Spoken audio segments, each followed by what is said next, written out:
In Chapter 3 of George Orwell's Animal Farm, we see how the animals begin to truly build their new society after the rebellion.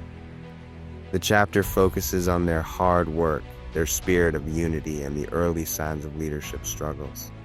The animals throw themselves into the harvest with great energy. Despite the difficulties, since the tools were designed for humans, they managed to succeed beyond expectations. Every animal works according to their capacity, from the mighty boxer who adopts the motto, "I will work harder," to the smallest hens and ducks who save every last grain. This shows a sense of equality and shared responsibility that was missing under Mr. Jones.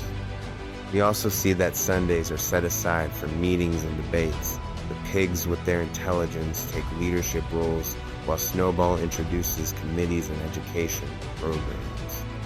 Reading and writing spread across the farm, though not all animals learn equally well. The sheep and simpler animals adopt a single slogan, 4 legs good, 2 legs bad, which becomes an easy summary of animalism. However, cracks begin to appear.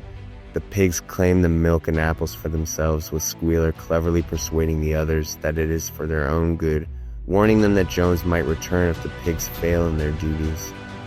This is the first clear sign of manipulation and inequality creeping into the new society. Chapter 3, therefore, is important because it shows both the hope of the animals working together in freedom and the warning that power, once concentrated, can be abused. Orwell is teaching us that revolutions may start with equality, but without vigilance, corruption can slowly take root.